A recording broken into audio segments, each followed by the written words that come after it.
جب ہمیں کوئی چیز آفر کرتا ہے، مثلاً کہتا ہے کہ یہ دودھ ہے آپ کے لیے اور یہ بالکل خالص دودھ ہے، تو ہم کتنے خوش ہو جاتے ہیں. خالص دودھ، آج کے دور میں تو خالص دودھ بالکل ہی نایاب چیز ہو گئی ہے. اسی طرح جب کوئی کہتا ہے فلاں چیز بالکل خالص ہے، خالص دالیں ہیں، خالص فلاں ہے، خالص، تو ہمارے دل کی کیفیت ہی بدل جاتی ہے. یعنی ہم ہر چیز میں خالص چاہتے ہیں، خلوص چاہتے ہیں، محبت میں بھی خلوص چاہتے ہیں، تعلقات میں بھی خلوص چاہتے ہیں. لیکن کبھی ہم نے سوچا کہ اللہ سبحانہ تعالیٰ کے ساتھ ہمارا جو تعلق ہے، یا اللہ سبحانہ تعالیٰ کی جو عبادت ہم کرتے ہیں، یا اللہ سبحانہ تعالیٰ کی دین کی خدمت کا جو بھی کوئی کام کرتے ہیں، جو بھی ہمارے حصے میں آیا ہے، جیسا بھی کام آیا ہے، چاہے وہ تحقیق اور ریسرچ کا کام ہے، یا تعلیم کا کام ہے، یا پھر خدمت خلق کا کام ہے، یا تنظیم یعنی ایڈمنسٹریشن کا کام ہے، یا کسی بھی اور طریقے سے کسی بھی کام میں ہم جس کو ہم دین کے لیے، اللہ کے لیے کرتے ہیں، تو کبھی ہم نے سوچا کہ وہ کتنا خالص ہے اور وہ کس درجے کا ہے اور وہ قابل قبول ہے یا نہیں اور کس درجے میں قبول ہوگا. تو آج میں تھوڑی سی بات اس موضوع پر کروں گی کہ ہمیں اپنے اعمال پہ کس طرح نظر رکھنی ہے اور کس طرح ہم نے ان کو مزید خالص بنانا ہے اور اس کے فائدے کیا ہیں. تو ہم سب سورۃ اخلاص کے نام سے واقف ہیں. قل هو اللہ احد اللہ الصمد لم یلد ولم یولد ولم یکن لہ کفوا احد، اور اس سورت کی فضیلت سے بھی واقف ہیں. کوئی نئی بات نہیں ہے ہمارے لیے، ہم سب جانتے ہیں. تو اس کی اتنی بڑی فضیلت کس بنا پر ہے؟ اخلاص ہی کی بنا پر ہے نا. تو جس طرح اللہ سبحانہ تعالیٰ ایک ہے، قل هو اللہ احد، تو پھر جو کام یا جو عبادت اس کے لیے ہو وہ بھی بس صرف اس ایک اکیلے کے لیے ہونی چاہیے. اس کے ساتھ کسی اور کو ملانا نہیں چاہیے، کسی اور کو شریک نہیں کرنا چاہیے. تو اخلاص کا لفظی مطلب ہوتا ہے کسی چیز کو آمیزش سے چھانٹ کے الگ کر دینا، یعنی کسی دوسری چیز کی ملاوٹ سے بالکل الگ کر دینا اس کو. اور لغوی معنی اخلاص کے ہوتے ہیں پاک صاف ہونا اور خالص ہونا. یعنی ہمارا عمل جو ہے، جو ہم اللہ کے لیے کرتے ہیں، وہ ہر طرح کی آمیزش سے بالکل صاف ستھرا ہو، خالص ہو، پیور ہو. اور امام راغب اصفہانی جو ہیں، آپ لوگوں نے ان کا نام سنا ہوگا، مفردات القرآن کے نام سے قرآن مجید کی ڈکشنری ہے اور بہت ہی بہترین ڈکشنری ہے. ہر قرآن کے طالب علم کو اس سے واقفیت ہونی چاہیے. تو امام راغب اصفہانی لکھتے ہیں کہ الاخلاص التبری عن کل ما دون اللہ تعالی. اخلاص یہ ہے کہ اللہ کے علاوہ ہر ایک سے دل کو پاک کر لیا جائے. یعنی جب ہم اللہ کے لیے کوئی کام کرتے ہیں تو بس وہ صرف اللہ کے لیے ہو، کسی اور کے لیے نہ ہو. اس کے بارے میں کئی ایک اقوال ہیں، لیکن جیسے عز بن عبد السلام کا قول ہے، وہ کہتے ہیں کہ اخلاص یہ ہے کہ انسان اطاعت کے کام کو اللہ اکیلے کے لیے خالص کرتے ہوئے انجام دے. کس طرح؟ وہ اس طرح کہ اس عمل کے ذریعے سے لوگوں سے اپنی تعظیم اور توقیر یعنی عزت کا ارادہ نہ کرے.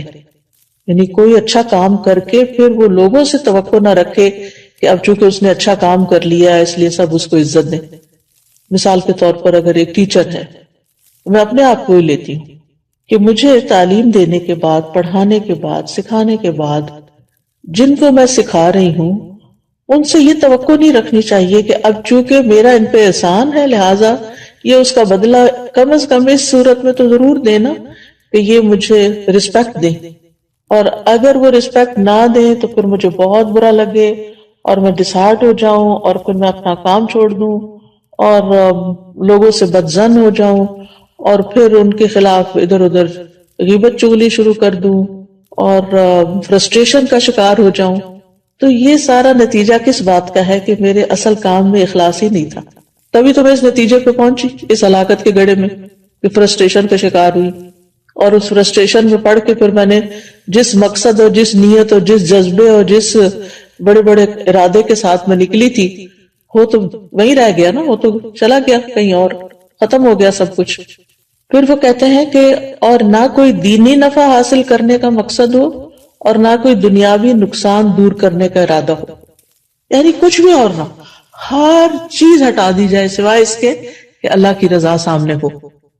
اسی طرح یہ بھی کہا جاتا ہے کہ اخلاص کا صحیح مفہوم یہ ہے کہ انسان زندگی میں جو بھی عمل کرے اور جس سطح کی اور جس شکل کی بھی عبادت کرے، یعنی عبادت کی مختلف شکلیں ہیں نا، ایک تو نماز روزہ ہے ہی ہماری فارمل عبادت، اور ایک اس کے علاوہ جو ہے وہ جیسے امام ابن تیمیہ نے عبادت کی تعریف کی ہے نا کہ ہر قول اور ہر عمل جو ہے ظاہر ہو یا باطن ہو وہ اللہ کی تعظیم اور محبت کے ساتھ کیا جائے، یعنی جتنے بھی ہمارے ظاہری اعمال ہیں یا باطنی اعمال اگر وہ اللہ کے لیے کیے جا رہے ہیں تو ساری عبادت بن جاتے ہیں، اللہ کے بتائے ہوئے طریقے کے مطابق ہیں، اس کی رضا کے مطابق ہیں۔ تو بہرحال جتنی بھی عبادت کی شکلیں ہیں تو انسان کا دل اس عبادت اور عمل میں صرف اور صرف اس بات پہ مطمئن ہو کہ میں یہ عبادت صرف اللہ تعالیٰ کی رضا کے لیے کر رہا ہوں، اور اسی طرح انسان اپنے دل کو ہر طرح کے نفسانی، ظاہری، باطنی خواہشات سے پاک کرے، اور اپنی ساری حرکات، سکنات اور ہمارے خیالات اور یہ جتنی بھی چیزیں ہیں ان سب میں صرف اللہ سبحانہ و تعالیٰ کی رضا مقصود ہو۔ یعنی ہم ایک ہاتھ بھی اٹھائیں، ہمارا مسکرانا بھی، ہمارا دیکھنا بھی، ہمارا چلنا پھرنا، یعنی جو ہی ہمارے ذہن میں یہ خیال آئے کہ فلاں مجھے دیکھ کے کہے گا واہ کیا اسمارٹ ہے، یا کتنی ایکٹیو ہے، یا کتنا، تو فوراً اس طرف سے توجہ ہٹا لی جائے۔ ایسا شخص لوگوں سے کتنا بے نیاز ہو جاتا ہے نا، لوگوں کی تعریف سے بے نیاز ہو جاتا ہے، لوگوں کی طرف سے پہنچنے والے فائدے کی توقع سے بے نیاز ہو جاتا ہے کہ یہ اس طرح میری قدر کرے گا اور اس طرح مجھے اپریشیٹ کرے گا۔ یعنی ایسا انسان سارے چنگلوں سے ایک طرح سے آزاد ہو جاتا ہے، کیونکہ اس کی نظر صرف اللہ کی رضا پہ لگی ہوئی ہوتی ہے۔ اللہ سبحانہ وتعالیٰ نے قرآن مجید میں ہمیں حکم بھی دیا ہے سورۃ البینہ میں، وَمَا أُمِرُوا إِلَّا لِيَعْبُدُوا اللَّهَ مُخْلِصِينَ لَهُ الدِّينَ حُنَفَاءَ وَيُقِيمُوا الصَّلَاةَ وَيُؤْتُوا الزَّكَاةَ وَذَلِكَ دِينُ الْقَيِّمَةِ، اور انہیں اس کے سوا حکم نہیں دیا گیا کہ وہ اللہ کی عبادت کریں اس حال میں کہ اس کے لیے دین کو خالص کرنے والے، ایک طرف ہونے والے ہوں، اور نماز قائم کریں اور زکوٰۃ دیں، اور یہی درست دین ہے، وَذَلِكَ دِينُ الْقَيِّمَةِ۔ اسی طرح اللہ سبحانہ وتعالیٰ صرف اس عمل کو قبول کرتے ہیں جو صرف اس کے لیے ہوتا ہے۔ نبی صلی اللہ علیہ وسلم فرماتے ہیں کہ اللہ تعالیٰ فرماتا ہے میں بہترین شریک ہوں، پس جس نے کسی کو میرے ساتھ شریک کیا تو وہ عمل اسی شریک کے لیے ہے، یعنی کسی اور کو اگر آپ اس میں شامل کر لیں گے تو وہ عمل اس کا ہو جائے گا، اللہ تعالیٰ کے لیے نہیں ہوگا۔ اے لوگوں اپنے اعمال کو اللہ کے لیے خالص کرو، کیونکہ اللہ عز و جل اسی عمل کو قبول کرتا ہے جو خالص اسی کے لیے کیا جائے۔ اب سوال ہی پیدا ہوتا ہے کہ پھر اخلاص کے نتائج کیا ہوں گے، فوائد کیا ہوں گے، ثمرات کیا ہوں گے؟ پہلی بات تو یہ ہے کہ انسان کے اعمال قبول ہوں گے۔ ہم جو تھک رہے ہیں، محنت کر رہے ہیں، دن رات بھاگ دوڑ میں لگے ہوئے ہیں، ہماری زندگی کا ایک ایک لمحہ جو استعمال ہو رہا ہے، یہ سارا میزان میں ہماری حسنات میں شامل ہو جائے گا، یعنی یہ سب سے بڑا فائدہ ہے، یعنی قبولیت ہو جائے گی، کیونکہ حدیث میں آتا ہے کہ اللہ تعالیٰ صرف اس عمل کو قبول فرماتا ہے جو خالص اس کے لیے کیا جائے اور صرف اس کی رضامندی مقصود ہو۔ یہ سنن النسائی کی روایت ہے ابو امامہ الباہلی رضی اللہ عنہ سے۔ دوسرا بڑا فائدہ یہ ہوتا ہے اخلاص کا کہ انسان کو اللہ تعالیٰ کی مدد حاصل ہوتی ہے، اللہ سبحانہ تعالیٰ کی مدد حاصل ہوتی ہے، اور انسان کو ایک مضبوطی حاصل ہوتی ہے، اپنے کام میں جماؤ حاصل ہوتا ہے، ثابت قدمی آتی ہے، یعنی انسان پھر اس کام کو چھوڑتا نہیں۔ جیسے شروع میں نے کہا نا کہ انسان فرسٹریشن کا شکار نہیں ہوتا کہ میرا نہیں خیال مجھے یہ کام کرنا چاہیے کیونکہ کوئی مجھے نتائج نظر نہیں آ رہے، اس کے کوئی فائدہ نظر نہیں آ رہا۔ یہ جملے کتنے عام ہیں ہمارے روزمرہ کی گفتگو میں، حتیٰ کہ لوگ یہاں تک کہہ دیتے ہیں ابھی تک میں نے اتنا قرآن پڑھا ہے، دین پڑھا ہے، میرے عمل میں کوئی تبدیلی نہیں آئی تو میرا نہیں خیال کہ مجھے یہ کنٹینیو کرنا چاہیے۔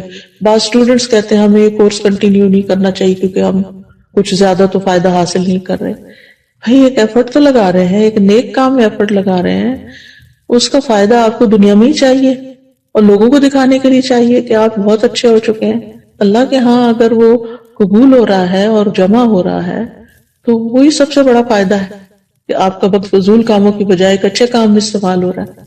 تو اس طرح یہ ہے کہ انسان کے اندر ایک مضبوطی آتی ہے اور وہ نیک کاموں کو چھوڑتا نہیں ہے۔ اور جیسے پہلے بھی بات ہوئی کہ قبولیت آتی ہے، اور اللہ سبحانہ وتعالیٰ انما یتقبل اللہ من المتقین، تو جب قبول ہوتا ہے عمل تو پھر مدد بھی آتی ہے اللہ سبحانہ وتعالیٰ کی۔ اچھا، تیسرا فائدہ کیا ہے؟ تیسرا فائدہ یہ ہے کہ انسان کا دل جو ہوتا ہے وہ بہت سی بیماریوں سے پاک ہو جاتا ہے، دل کے امراض کا علاج ہو جاتا ہے۔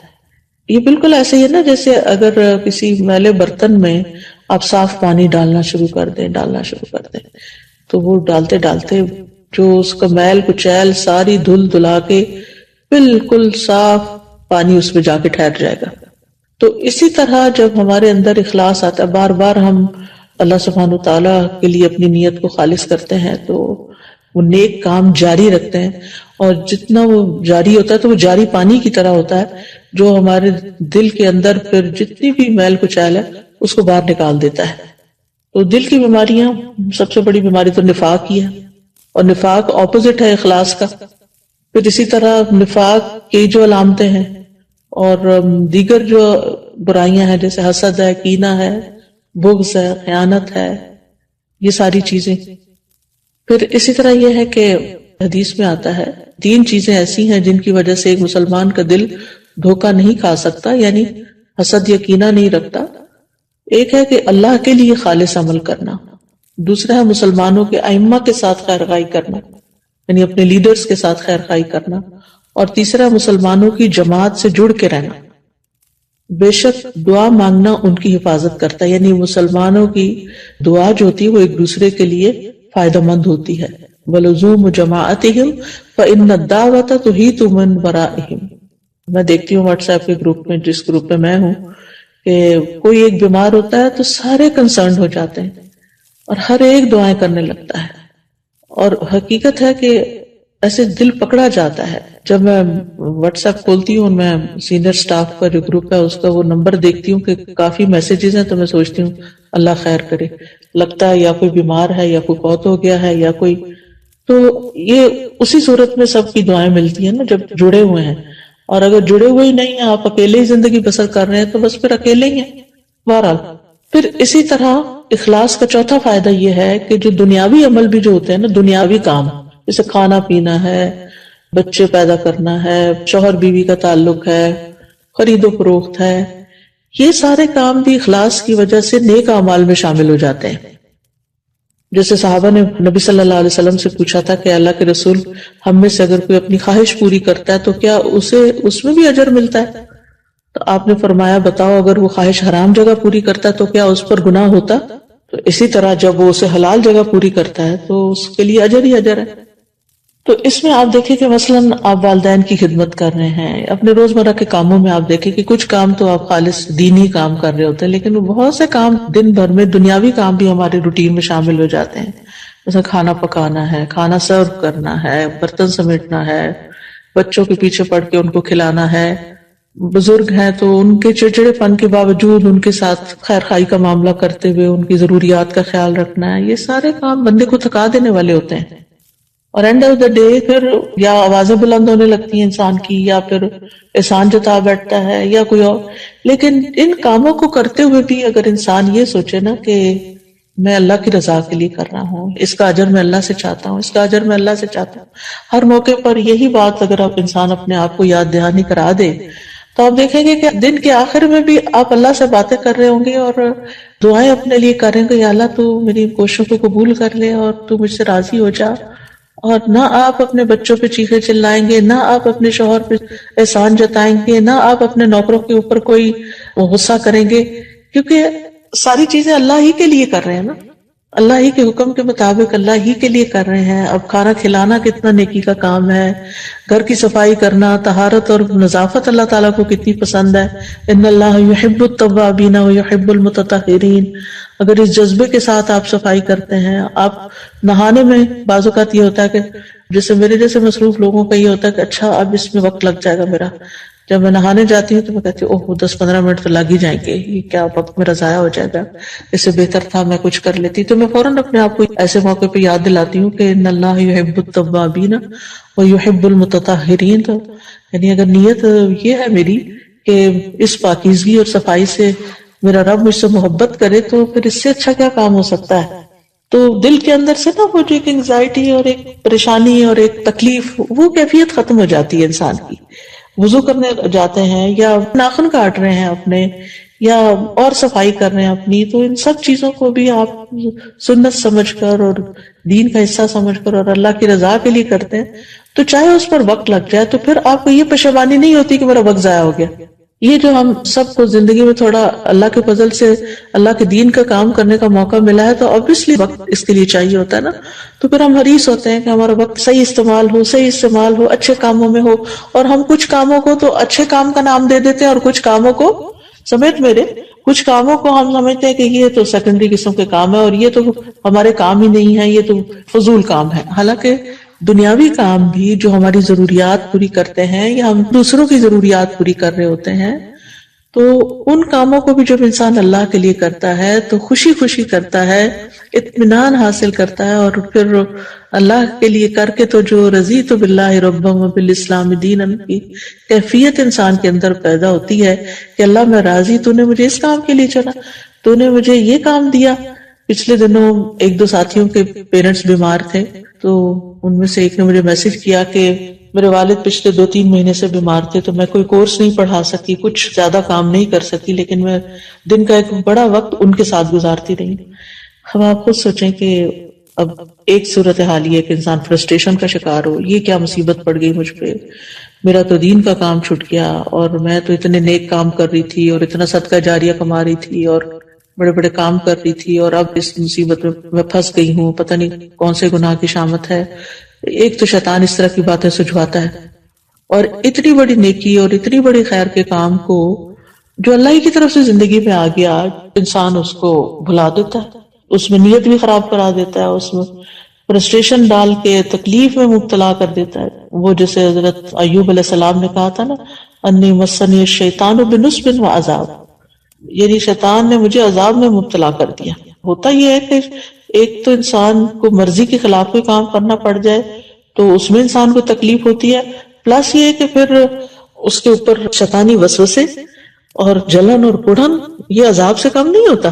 یہ جو دل کی بے چینی اور پریشانی ہے، یہ ایک عذاب ہے، اور یہ اخلاص سے ہی دور ہوتا ہے کہ جب انسان جو بھی کوئی کام کرے اللہ کی رضا کے لیے کرے، چاہے دین کا ہو یا دنیا کا.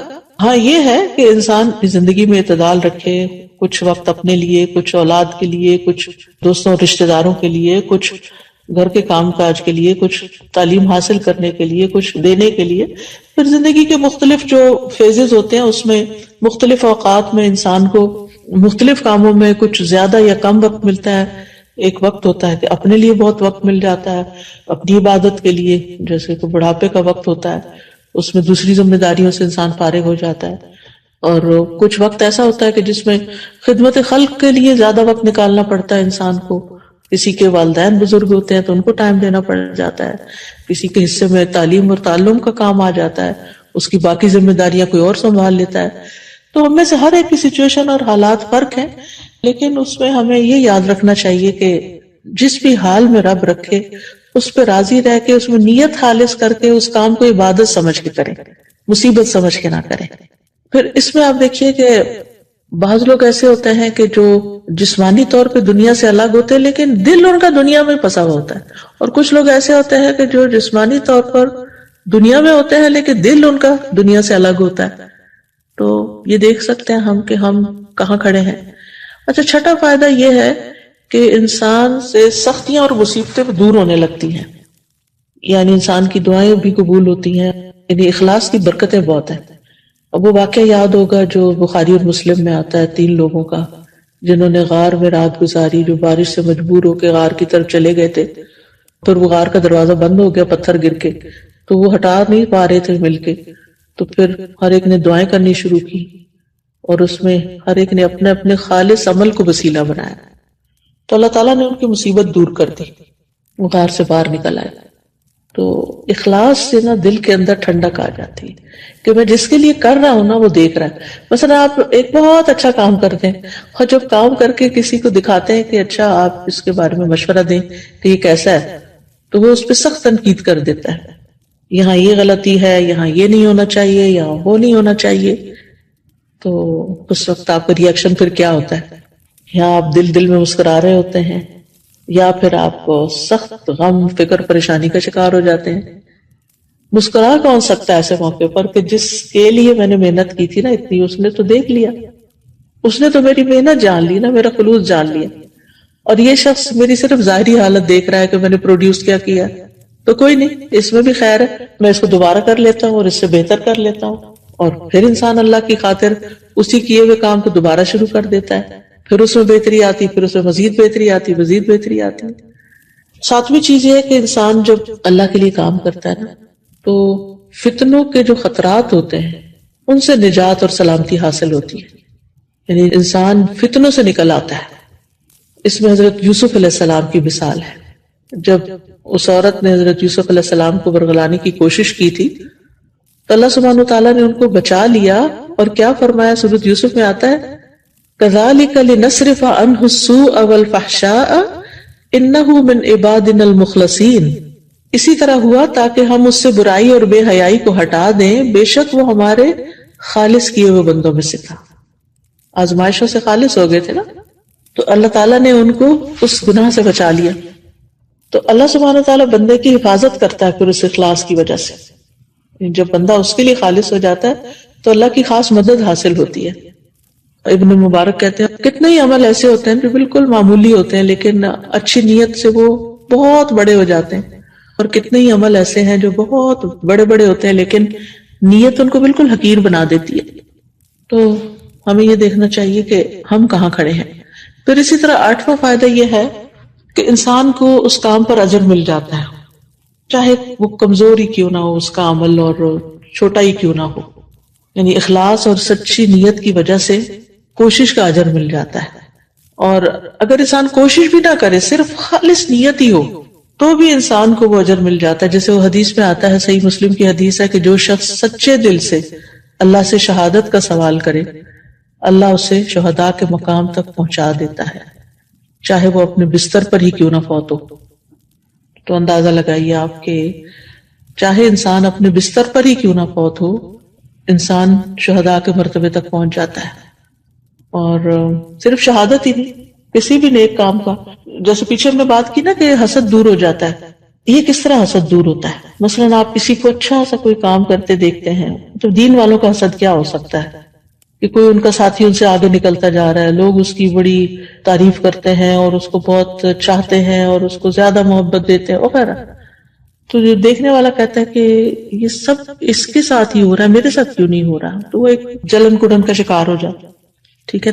تو اب جو نیک انسان ہوگا نا، جو مخلص انسان ہوگا، وہ فوراً خود ہی یعنی اپنے اندر ہی سیلف ٹاک کے ذریعے اصلاح کر کے اخلاص کی وجہ سے اس جنگل سے باہر نکل آئے گا. اور وہ کیا سوچے گا کہ مجھے اس سے حسد نہیں کرنا، مجھے اپنے اندر بہتری لانے کی کوشش کرنی ہے، اور مجھے اللہ نے جس کام کے لیے پیدا کیا مجھے اس فیلڈ میں آگے نکلنا ہے، نہ کہ میں جلن کوڑن کا شکار ہو کر اپنے اس وقت کو ضائع کر دوں. بہرحال نواں فائدہ یہ ہے کہ جنت کا داخلہ اخلاص ہی پر مبنی ہے. وَمَا تُجْزَوْنَ إِلَّا مَا كُنْتُمْ تَعْمَلُونَ. تمہیں صرف اسی کا بدلہ دیا جائے گا جو تم کیا کرتے تھے. یعنی جو اللہ کے لیے کیا کام اسی کا ہی فائدہ ہوگا، باقی تو بیکار ہے. إِلَّا عِبَادَ اللَّهِ الْمُخْلَصِينَ أُولَٰئِكَ لَهُمْ رِزْقٌ مَّعْلُومٌ فَوَاكِهُ وَهُمْ مُكْرَمُونَ فِي جَنَّاتِ النَّعِيمِ عَلَىٰ سُرُرٍ مُتَقَابِلِينَ يُطَافُ عَلَيْهِم بِكَأْسٍ مِّن مَّعِينٍ بيضاء لذة للشاربين لا فيها غول ولا هم عنها ينزفون وعندهم قاصرات الطرف عين كأنهن بيض مكنون. ترجمہ تو آپ سب کو آتا ہی ہے ماشاءاللہ، ترجمے کی تو ضرورت نہیں ہے. تو اخلاص کے پھلوں میں سے، اخلاص کے فائدوں میں سے جو سب سے اعلیٰ پھل ہے وہ جنت ہے. اللہ تعالیٰ سے دعا ہے کہ اللہم اجعل اعمالنا کلها صالحہ وَلِوَجْهِكَ الْكَرِيمِ يَا رَبَّنَا خَالِصًا وَلَا تَجْعَلْ لِأَنفُسِنَا وَلَا لِلدُّنْيَا وَلَا لِلشَّيْطَانِ مِنْهَا حَظٌّ وَلَا نَصِيبٌ وَتَقَبَّلْهَا كُلَّهَا بِقُبُولٍ حَسَنٍ يَا رَبَّ الْعَالَمِينَ. اے اللہ ہمارے تمام اعمال کو نیک بنا دے، اے ہمارے رب خالص اپنے عزت والے چہرے کو چاہنے کے لیے بنا دے، اور نہ ہی ہماری اپنی ذات اور نہ ہی ہماری دنیا اور نہ ہی شیطان کو ہمارے اعمال میں کوئی حصہ بنانا. اور اے رب العالمین ان تمام اعمال کو آسان طریقے سے قبول فرمانا۔ تو جزاکم اللہ خیرن کہ آپ نے اتنا وقت نکالا اور بات سنی۔ اب میں چاہوں گی کہ آپ کو بھی موقع دیا جائے، کیونکہ میٹنگ تو آپ لوگوں کی ہے اور آپ لوگوں کو بولنا چاہیے۔ جی استاذہ، مجھے جو ان سارے پوائنٹس میں سے ایک دو چیزیں اپنی زندگی میں بھی محسوس ہو رہی ہیں۔ ایک تو فتنوں کے خطرات سے نجات ملتی ہے۔ میں نے یہ دیکھا ہے کہ ہمیں پہلے بالکل بھی فتنے کی سمجھ نہیں آتی تھی کہ یہ فتنے سے مطلب کیا ہوتا ہے۔ چھوٹے فتنے، گھر کے فتنے، ہمارے آپس کے معاملات میں، سوشل لیول پہ، اکنامک لیول پہ بہت سے فتنے اب میں نے نوٹ کرنا شروع کیا ہے کہ یہ تو واقعی اس بات میں اگر کسی نے ہاتھ ڈالا تو وہ اس میں اور پھنستا چلا جائے گا۔ اس کو بہتر ہے خاموشی اختیار کی جائے یا یہاں انسان اپنے آپ کو پیچھے رکھے۔ اور دوسرا جو آپ نے سیلف ٹاک کی بات کی، مجھے اس نے بہت اسٹرائک کیا ہے کہ اللہ تعالیٰ توفیق دے کہ انسان دل میں اپنی خود اصلاح کر لے۔ اگر انسان کو یہ توفیق مل جائے تو یہ اخلاص کی بہت بڑی دولت ہے۔ جی سازی، میں اس بات پہ غور کر رہی تھی کہ اخلاص اپنے اندر پیدا کیسے کرنا ہے۔ یعنی ایک تو ہوتا ہے کہ آپ اپنی نیت چیک کرتے رہتے ہیں کہ میں نے یہ کام اللہ کے لیے کیا، میں اللہ کی رضا کے لیے کر رہی ہوں۔ مجھے یہ لگتا ہے، مجھے میری پلیز اصلاح کیجیے گا، کہ یوں لگتا ہے کہ جیسے عبادات سے جب آپ معاملات کی طرف آتے ہیں نا، تو آپ کا اصل چیک ہوتا ہے کہ آپ یہ اللہ کے لیے کر رہے ہیں یا یہ اپنے لیے کر رہے ہیں، یا یہ آپ کسی دنیاوی مقصد کے لیے کر رہے ہیں۔ یعنی اب جب سے گھر پہ کام کرنا شروع کیا ہے، میں نے اس چیز کو زیادہ فیل کیا ہے کہ ہم اتنے عادی ہو گئے تھے اپنے ایک مخصوص قسم کے لوگوں میں کام کرنے کے کہ مجھے یہ کبھی فیل نہیں ہوا۔ لیکن گھر پہ بزرگ بھی ہیں، بچے بھی ہیں، تو مجھے زیادہ اپنے آپ کو ٹیسٹ کرنے کا موقع ملا ہے اور زیادہ چیک کرنے کا۔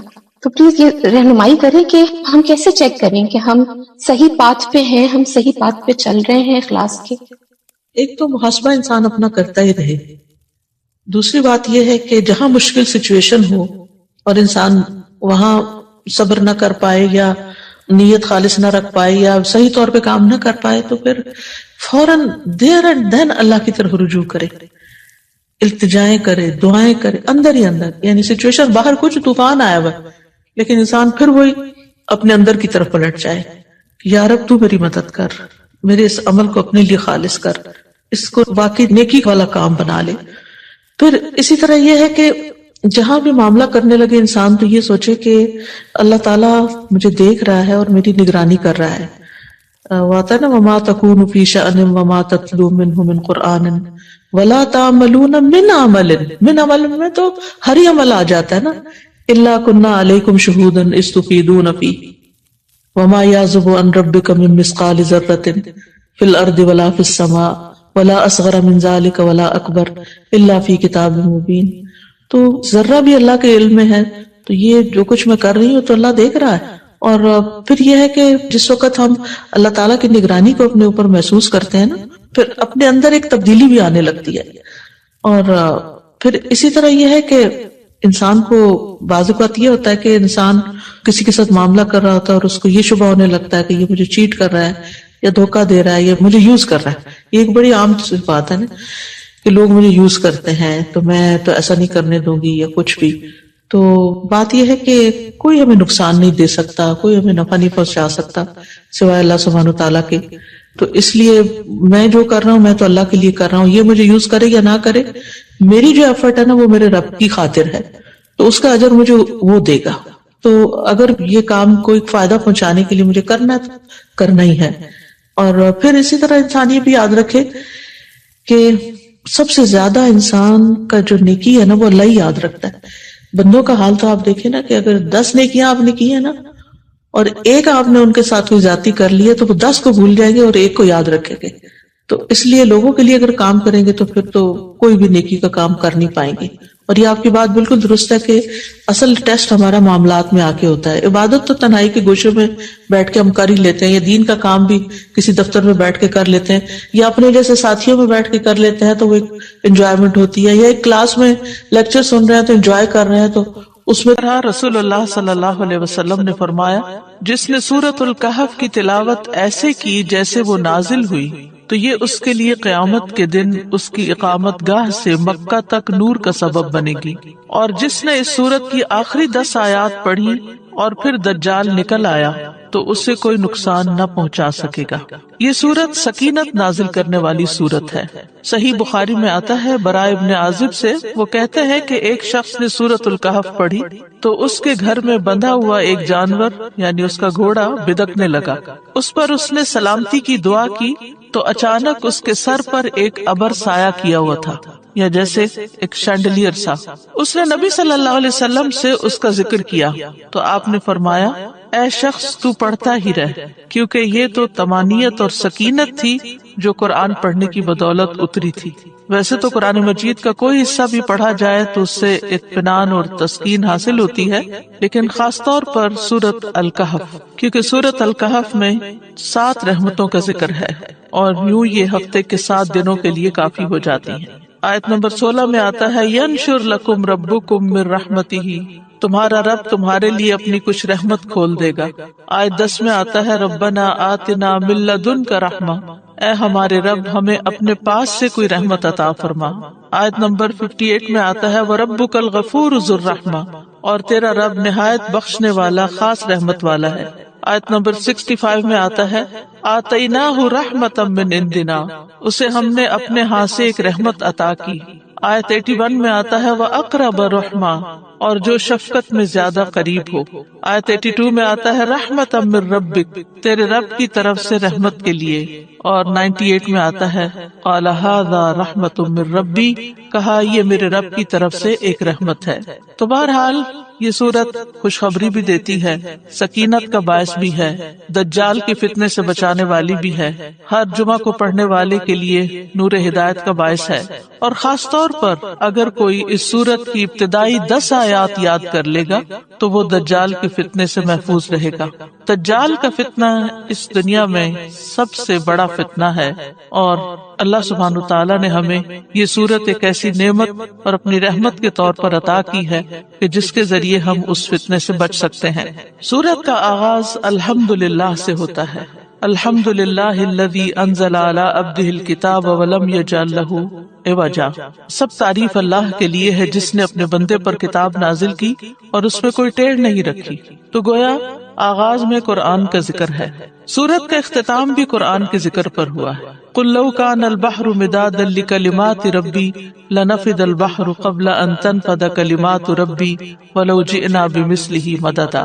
تو چونکہ یہ سورت فتنے سے نجات کے لیے ہے، نہ صرف یہ کہ دجال کے بلکہ اور بھی جو فتنے انسان کی زندگی میں آتے ہیں، جیسے مال کا فتنہ، قدرت اور غلبے کا فتنہ، علم کا فتنہ۔ سورت الکہف اپنے نام کے اعتبار سے بھی سمبولک ہے کہ کہف جو ہوتا ہے، یہ کیو جو ہوتی ہے، وہ پناہ لینے کے لیے ہوتی ہے، اور ایسی جگہ پر جہاں اور کوئی بھی چیز انسان کو پناہ نہیں دے سکتی۔ تو اس لیے اس سورت کے اندر بہت سی دلچسپ چیزیں ہیں۔ سورت کا آغاز الحمدللہ سے ہے، اور پھر قرآن مجید کا آغاز بھی الحمدللہ سے ہے، اور یہ سورت قرآن کے مڈل میں ہے، اور پھر قرآن کا دوسرا حصہ ایک طرح سے الحمدللہ سے شروع ہوتا ہے۔ اس کے علاوہ دیگر کچھ اور صورتیں بھی ہیں، جیسے سورت انعام ہے، سورت سبا ہے، سورت فاطر، یہ تمام صورتیں بھی الحمدللہ سے شروع ہوتی ہیں کہ سب تعریف اللہ سبحانہ تعالیٰ کے لیے ہے، اور اللہ ہی کی ذات وہ ذات ہے کہ جو انسان کو ہر طرح کی پریشانیوں اور ہر طرح کے فتنوں سے بچا سکتی ہے، اور اس کے لیے اس نے قرآن جیسی نعمت نازل فرما کر ہمارے لیے فتنوں سے بچنے کا بندوبست فرما دیا۔ فتنہ کیا چیز ہوتی ہے؟ فتنہ عربی کے لفظ فتنہ سے ہے، جو آزمائش کرنے کے لیے آتا ہے، کسی چیز کا کھرا کھوٹا معلوم کرنے کے لیے، یعنی ایسی چیز کہ جس کے ذریعے خیر اور شر میں انسان کا حال پتہ چل جائے کہ انسان کے اندر خیر ہے یا شر ہے۔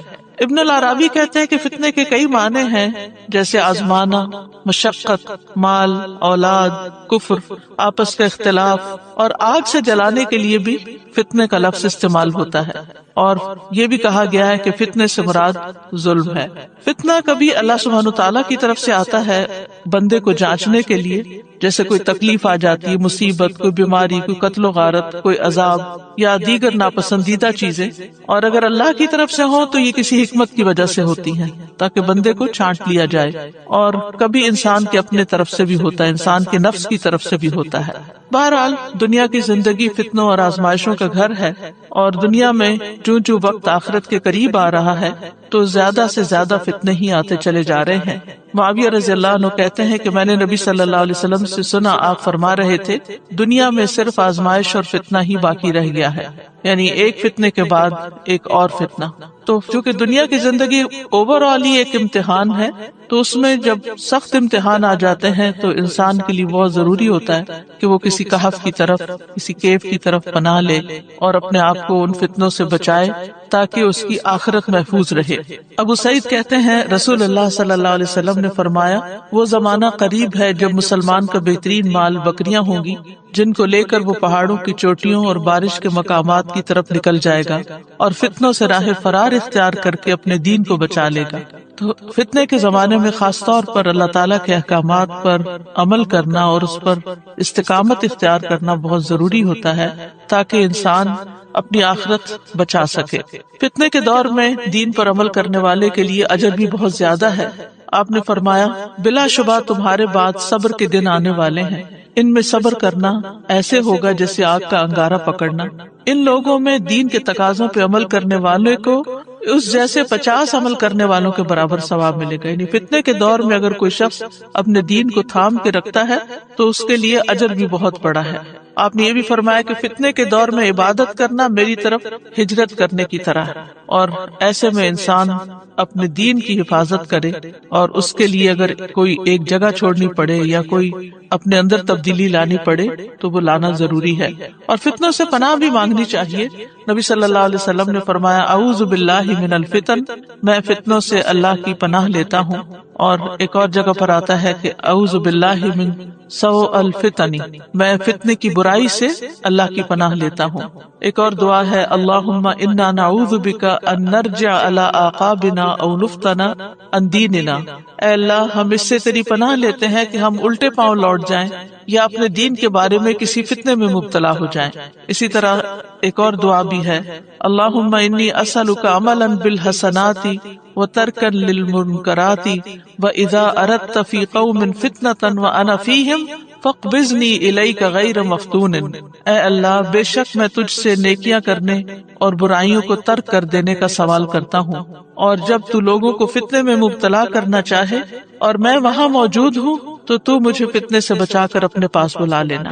تو بہرحال انسان کے لیے فتنے تو کئی ایک ہو سکتے ہیں، لیکن سب سے بڑا فتنہ دین میں ہوتا ہے۔ اسی لیے اس سورت کے اندر جن 4 فتنوں کا ذکر کیا گیا ہے ان میں سب سے پہلے دین کے فتنے کی بات کی گئی ہے۔ بہرحال اللہ تعالیٰ سے دعا ہے کہ وہ ہمیں اس سورت کو صحیح طور پر سمجھنے کی توفیق دے، اور آج کل کے حالات میں جو سب لوگ پریشانی کا شکار ہیں ان میں ان کے لیے ایک امید کا پیغام ہو۔ سورۃ الکہف مکی سورت ہے، یہ بعثت کے 8ویں اور 10ویں سال کی درمیانی مدت میں نازل ہوئی۔ پہلی آیت ہے، الحمدللہ، سب تعریف اللہ کے لیے ہے، شکر اللہ کے لیے ہے۔ کیوں؟ انزل علی عبدہ الکتاب، کہ اس نے اپنے بندے پر کتاب نازل کی۔ کیسی کتاب؟ ولم یجعل لہ عوجا، اور اس میں کسی قسم کی کوئی کجی، کوئی ٹیڑھا پن، کوئی کسر باقی نہ رکھی۔ کیسی ہے یہ کتاب؟ قیمن، درست یا درست کرنے والی۔ کیوں آئی ہے؟ لینذر بأسا شدیدا، تاکہ خبردار کرے شدید انجام سے، من لدن، اس کے پاس سے۔ اور کس لیے؟ وَيُبَشِّرَ الْمُؤْمِنِينَ، اور خوشخبری دے مومنوں کو۔ کون سے مومن؟ الذین یعملون الصالحات، جو نیک عمل کرتے ہیں، اچھے کام کرتے ہیں۔ کس بات کی خوشخبری؟ ان لہم اجرا حسنا، کہ ان کے لیے اچھا اجر ہے، عمدہ اجر ہے۔ کیسا اچھا؟ کہ ماکثین فیہ ابدا، جس میں وہ ہمیشہ ہمیشہ رہنے والے ہیں۔ وہ بہترین بدلہ جس کی کوئی انتہا نہیں۔ اور کس لیے آئی ہے یہ کتاب؟ وَيُنذِرَ الَّذِينَ، اور ان لوگوں کو خبردار کر دے جنہوں نے قالوا، کہا، کیا کہا؟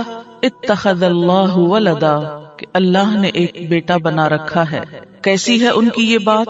ما لہم بہ من علم، انہیں اس بات کا کوئی علم نہیں، اس بات کی کوئی حقیقت نہیں، ولا لآبائہم، اور نہ ان کے آباء و اجداد کو اس بات کی کوئی دلیل نہ ان کے اپنے پاس ہے، اور اگر یہ اپنے آباء و اجداد کی پیروی کرتے ہیں تو ان کے پاس بھی کوئی نہ تھی۔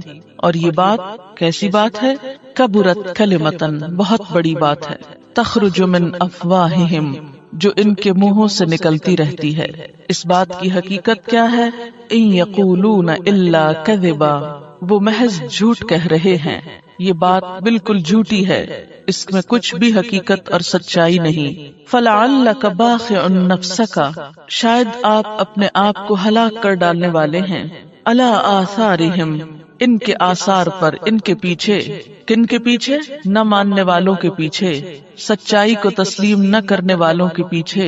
ان لم یؤمنوا بہذا الحدیث اسفا، اگر وہ اس بات کو نہ مانے تو افسوس کر کر کے آپ اپنے آپ کو گھلا ڈالنے والے ہیں، لیکن اگر وہ نہیں مانتے تو یاد رکھیں، انا جعلنا ما علی الارض زینۃ لہا، کہ روئے زمین پر جو کچھ بھی ہے اسے ہم نے زمین کی خوبصورتی کا ذریعہ بنایا ہے۔ دنیا کی یہ بہاریں اور اس زمین پہ پائی جانے والی ساری نعمتیں جس سے یہ فائدہ اٹھا رہے ہیں، یہ بس دنیا کی خوبصورتی ہیں۔ یہ سب کچھ کیوں بنایا گیا؟ لنبلوہم، تاکہ ہم ان کو آزمائیں، ان کی آزمائش کریں۔ کس بات میں آزمائش؟ کیا امتحان؟ ایہم احسن عملا، کہ ان میں سب سے اچھے عمل کون کرتا ہے، اچھے کام کس کے ہیں۔ پھر کیا ہوگا اس کا انجام؟ وَإِنَّا لَجَاعِلُونَ مَا عَلَيْهَا صَعِيدًا جُرُزًا، کہ اس زمین پر جو کچھ ہے ہم اسے ایک ہموار صاف میدان کر ڈالنے والے ہیں۔ یہ سب کچھ ایک دن ختم ہو کر رہ جائے گا، اور ایسا ختم ہوگا کہ اس کا نشان بھی باقی نہ رہے گا۔ ام حسبت ان اصحاب الکہف والرقیم، کیا تم سمجھتے ہو کہ غار اور کتبے والے کانوا من آیاتنا عجبا، وہ ہماری عجیب نشانیوں میں سے تھے؟ ہاں وہ تھے۔ اذ اول فتیۃ الی الکہف، جب چند نوجوانوں نے غار کی طرف پناہ لی، فقالو، پھر کہنے لگے، ربنا، اے ہمارے رب، آتنا من لدنک رحمہ، ہمیں اپنے پاس سے رحمت عطا کر، وہیئ لنا من امرنا رشدا، اور ہمارے کام میں ہمارے لیے راہیابی کو آسان کر دے، راستہ پانے کو آسان کر دے، ہمارے معاملات میں ہمیں صحیح رہنمائی عطا کر دے۔ یہ ابتدائی 10 آیات جن کے بارے میں صحیح حدیث میں آتا ہے کہ جو شخص ان کو یاد کرے، یعنی زبانی یاد کرے، اور ان کو پڑھے گا، یعنی محض یاد ہی نہ کر لے، ان کو پڑھے، وہ فتنہ دجال سے محفوظ رہے گا۔ نبی صلی اللہ علیہ وسلم نے اپنی امت کو فتنوں سے بچنے کے لیے تلقین کی، اور خاص طور پر آپ صلی اللہ علیہ وسلم خود بھی ہر نماز کے آخر میں فتنہ دجال سے پناہ مانگتے تھے۔ دجال کی جو بھی حقیقت ہے، جب بھی اس کی آمد ہے، اسے اللہ ہی خوب جانتا ہے، لیکن ہر نبی نے اپنی امت کو اس سے خبردار کیا، اور حضور صلی اللہ علیہ وسلم نے بھی۔ اگر ہم دجال کو ایک اہم واقعہ قرار دیں، ایک اہم شخص قرار دیں، تو وہ اپنی جگہ ایک الگ بات ہے، لیکن اگر ہم دجال کے لفظی معنوں پر جائیں تو یہ لفظ دجل سے نکلا ہے، جس کا معنی ہوتا ہے جھوٹ، ملمہ سازی، جس کا معنی یہ ہے کہ کسی چیز کی اصل حقیقت کو بھول جانا، اس کی اصلیت کو نہ جاننا اور اس کی ظاہریت پر جانا۔ انسان کا جھوٹ اور فریب کا اس طرح شکار ہو جانا کہ حالات، واقعات اور چیزوں کی اصلیت سے انسان بے خبر ہو جائے۔ دجل اور فریب کا یہ کاروبار ہر دور میں رہا ہے۔ دجال ایک بہت بڑا دھوکے باز ہوگا، لیکن اس کے آنے سے پہلے دنیا میں ہر طرف دھوکہ بازی نظر آتی ہے، اور سب سے بڑھ کر انسان خود اپنے آپ کے بارے میں دھوکے میں مبتلا ہے، اپنی حقیقت کے بارے میں، اپنی حیثیت کے بارے میں، اپنے آغاز کے بارے میں، اپنے انجام کے بارے میں، دنیا کی حقیقت کے بارے میں۔ اس پوری صورت کے اندر اسی مرض کا علاج ہے۔ جو شخص بھی جھوٹ اور فریب کی دنیا سے نکل کر، غیر حقیقی دنیا سے نکل کر حقیقت کو سمجھنا چاہتا ہے، تو اس کے لیے ضروری ہے کہ وہ اس کتاب سے رجوع کرے۔ اسی لیے ہم دیکھتے ہیں کہ ان آیات کے شروع میں اللہ تعالیٰ کی حمد و تعریف بیان کی گئی کہ الحمدللہ، اللہ کا شکر ہے۔ عام طور پر انسان جب کسی بھی چیز کی حقیقت سے آگاہ ہوتا ہے تو اس کے دل کے اندر ایک شکر کے جذبات پیدا ہوتے ہیں کہ شکر ہے مجھے معلوم ہو گیا، شکر ہے میں نے جان لیا، اگر پتہ نہ چلتا تو میں تو مارا جاتا۔ تو الحمدللہ، سب شکر اللہ کے لیے، سب تعریف اللہ کے لیے، اور خاص طور پر کس بات پر تعریف؟ سب نعمتوں پر، لیکن سب نعمتوں میں سے بڑی نعمت قل بفضل اللہ وبرحمتہ فبذلک فلیفرحوا ھو خیر مما یجمعون، کہہ دیجئے کہ اللہ کے فضل اور اس کی رحمت پر چاہیے کہ یہ خوشیاں منائیں، یہ ہر اس چیز سے بہتر ہے جسے لوگ سمیٹ رہے ہیں۔ یعنی دنیا میں جتنی بھی نعمتیں اور جس چیز کے پیچھے لوگ بھاگ رہے ہیں، ان سب میں بہترین نعمت یہ کتاب ہے۔ الحمدللہ الذی انزل علی عبدہ الکتاب، تو اللہ کی تعریف اور اللہ کا شکر خاص طور پر اس بات پر کہ جس نے اپنے بندے پر یہ کتاب اتار دی۔ اگر وہ نہ اتارتا، ہمیں اپنے آغاز اور انجام کا علم نہ ہوتا، تو ہم کتنے بڑے دھوکے میں مبتلا ہو جاتے اور کتنے بڑے نقصان سے دوچار ہوتے۔ اور کتاب بھی ایسی اتاری کہ وَلَمْ يَجْعَلْ لَهُ عِوَجًا، جس میں کسی قسم کا کوئی ٹیڑھا پن نہیں، کوئی غلطی نہیں، کوئی کمی نہیں، کوئی کجی نہیں، کوئی کسر نہیں۔ ہر سوال کا جواب اس میں موجود ہے، ہر بات کی حقیقت کو کھول کر بیان کر دیا گیا جو بھی انسان کے لیے ضروری تھی۔ گویا کوئی بھی شخص جو اس کتاب سے فائدہ اٹھانا چاہے وہ پورے اعتماد کے ساتھ، پورے یقین کے ساتھ، پورے اطمینان کے ساتھ اس سے فائدہ اٹھا سکتا ہے، کیونکہ لا ریب فیہ، اس میں کوئی شک نہیں، کوئی غلط بات نہیں، یہ ہر جھوٹ، فریب، عیب سے پاک ہے۔ وَلَمْ يَجْعَلْ لَهُ عِوَجًا، قیماً، بالکل درست ہے، اور قیم درست رکھنے والی ہے، یعنی خود بھی درست ہے، اور جو شخص اس سے اپنا تعلق ہموار کر لے، اس کو پکڑ لے، اس کے حالات بھی درست کر دیتی، اس کی سمت بھی، اس کی ڈائریکشن بھی درست کر دیتی، اس کے انجام کو درست کر دیتی۔ اس کتاب کے آنے کا مقصد کیا ہے؟ لِيُنذِرَ بَأْسًا شَدِيدًا مِّن لَّدُنْهُ، تاکہ اللہ تعالیٰ اپنے بندوں کو برے انجام کے لیے جو اس کی نافرمانی کریں، جو جھوٹ اور فریب میں زندگی گزاریں، ان کو بالآخر جو بہت بڑے عذاب کا سامنا کرنا ہے اس سے پہلے ہی خبردار کر دے، اس سے پہلے کہ لوگ دھوکے میں خود کو مبتلا رکھ کے اس شدید انجام کو پہنچے، بأسن شدیدن کو، اس کے بارے میں یہ انہیں دنیا میں ہی خبردار کرنے والی بہت بڑا الارم ہے، بہت بڑی آگاہی ہے۔ وَيُبَشِّرَ الْمُؤْمِنِينَ الَّذِينَ يَعْمَلُونَ الصَّالِحَاتِ، اور اس کے ساتھ ساتھ یہ کتاب خوشخبری بھی دیتی ہے، صرف ڈراتی ہی نہیں بلکہ خوشخبری بھی دیتی۔ لیکن خوشخبری کس کے لیے ہے؟ جو اس کتاب پر ایمان لے آئیں، اس کے بھیجنے والے پر ایمان لائیں، جو آخرت کے دن پر ایمان لائیں، جس بندے پہ کتاب اتاری گئی اور جو فرشتہ لے کر آیا ان سب پر ایمان لائیں، اور ان کو مان کر الذین یعملون الصالحات، عمل بھی اچھے کریں، ان لہم اجرا حسنا، کہ ان کے لیے اچھا اجر ہے۔ تو جو شخص اپنی آخرت کو بہتر بنانا چاہتا ہے پھر اس کے لیے اس کے سوا کوئی چارہ نہیں کہ وہ اس کتاب کو ماننے کے بعد اس کے مطابق اپنی زندگی کو بھی ڈھالے۔ اور بہترین اجر کی سب سے بڑی خصوصیت کیا ہے؟ کہ وہ کبھی ختم نہ ہوگا۔ دنیا میں بہت ساری چیزیں بہت اچھی لگتی ہیں انسان کو، اور انسان چاہتا ہے کہ وہ اس سے کبھی جدا نہ ہو، الگ نہ ہو، لیکن دنیا میں کسی بھی نعمت کا ملنا اگر وقتی خوشی ہے تو اس کے چھننے کا خوف ہی ساتھ لاحق ہو جانا اس کی ساری خوشی کو ختم کر دیتا ہے۔ مگر جنت کی اصل خوبصورتی کیا ہے؟ کہ ماکثین فیہ ابدا، وہ اچھا بدلہ انسان کے ہاتھ سے کبھی جانے والا نہیں۔ اور یہ کتاب خاص طور پر خبردار کرنے کے لیے ہے ان لوگوں کو الذین قالوا اتخذ اللہ ولدا، جنہوں نے کہا کہ اللہ نے بیٹا بنا رکھا ہے یا اللہ نے اولاد بنا رکھی۔ لینذر بأسا شدیدا میں ساری اقوام کی طرف اشارہ ہے، پوری انسانیت کو خبردار کرنے کے لیے۔